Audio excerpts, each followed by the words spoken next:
Good morning, students. So today we will start the second chapter. So our second chapter is population dynamics. Population refers to all the people living in an area, region or country. During the prehistoric times, global population was very low, reaching perhaps some 1,25,000 people a million years ago. Almost 10,000 years ago, when people first began to domesticate animals and cultivate crops, world population was no more than 5 million. Known as the Neolithic Revolution, it led hunter-gatherers to lead a more sedentary lifestyle, significantly altering the relationship between people and their environment. Despite that, the average annual population growth rate during this age was less than 0.1%. So when we talk about ancient time, alright, so that time the global population, that means we can say the entire population of the world, it was less than 1,25,000 people. We are talking about a million years ago. After 10,000 years ago,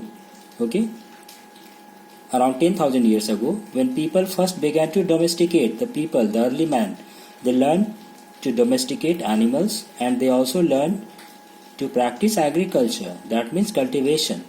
So the world population increased, and it reached to around 5 million. And this era was known as Neolithic Revolution. That time, the hunter and gatherers, what were the main occupation of the people? They were the hunters and gatherers. So, to lead a more sedentary lifestyle, that means the relationship between people and their environment changed. After that also, the average annual population growth rate was less than 0.1%. However, as a result of technological advancement, the carrying capacity of the land improved and population increased. The carrying capacity is the largest population that the resources of a given environment can support. By 3500 BC, global population reached 30 million, and till 2000 years ago, this had risen to about 250 million. So we can understand that carrying capacity, it means that whatever things are available in our environment, we learn to utilize it. We learn how to utilize the available resources, and because of it, the lifestyle of the people changed, and along with that, the population also increased. Now see this chart. It is given here, distribution of population in the world. So you can see the number one country is China, the most populous country in the world. Then on second number, India, then United States of America, then Indonesia, Brazil, Pakistan, Nigeria, Bangladesh, Russia and Mexico. So these are highly populated countries, but you will see that if you want to compare India and China with other countries, then India and China are having huge population. The world population is not only the world population is not evenly distributed. The way the population is spread out over a given area from a small region to the earth as a whole is known as population distribution. So you can understand that in our own country we can take an example that Rajasthan is the largest state in our country when we talk about area, but Uttar Pradesh is having the maximum population. Got that? So there are many states in our country beside its size, despite of its size, that state is not having very high population. On the other hand, some states are there which are very highly populated. So this distribution of population, is very uneven. Some countries like China are densely populated, while countries like Vatican City have sparse population. Okay, so some of the countries are having very high population like China. On the other hand, some of the countries like small countries like Vatican City, it is having very less population.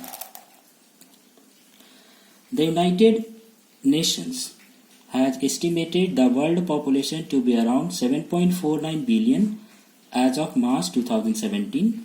It has also projected the population to grow to 11.2 billion by 2100. So the rate of increase, alright, the rate of increase in the population, okay, so it is increasing year after year, alright. So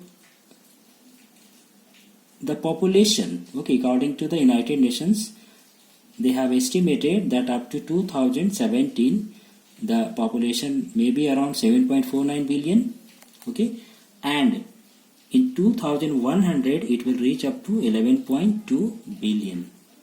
It is also estimated that 10% of the land area on earth is occupied by 90% of the world population. It also shows, you can imagine that only 10% of the land area, how much land area we are using? Only 10%. But how much population is there over that 10% of that land area? 90% of the world population. It means the population distribution is very uneven. There are many areas where no one is living, but there are many areas, small areas, where the population is very high. The most populated region in Asia, which if we talk about Asia, it accounts for 60% of the world population. As you know that Asia is the largest continent in the world, and it is also having 60% of the world population. You can understand because the two of the most populated countries in the world, that is China and India, both are in Asia. So that is very easy for us to understand.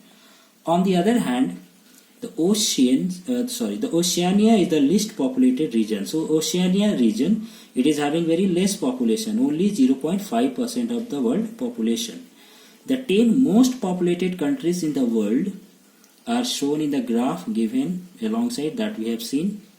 I have shown you that China is the most populated country in the world, then it is followed by India, then USA, that is United States of America, then Indonesia, Brazil, Pakistan, okay, Nigeria, Bangladesh, Russia, and then Mexico. Now we will try to understand what is population density. Population density is the average number of people per square kilometer or miles in a country or region. That means how many people are living in an area of how much? 1 square kilometer. So that is called population density. And the following map shows population density across the world. So let us see this world map. Okay, see this table legend which is given here. Red, okay, that is for over 500. Violet, so population density is how much? 200 to 500. Orange, 100 to 200. Green, 50 to 100. Yellow, 10 to 50. And pink, less than 10. Okay, now let us see that. Red, okay, so see Bangladesh, you can see red, that means it is having very high population density. Alright, on the other hand, pink, you can see the northern part of North America, the color is pink. Okay, so we can understand the population density is very less. Alright, India, you can see that violet color is there. Can you see this? It shows how much population density is there. 200 to 500 people are living in 1 square kilometer of area. Okay. In the next video, we will talk about overpopulation and underpopulation. Thank you.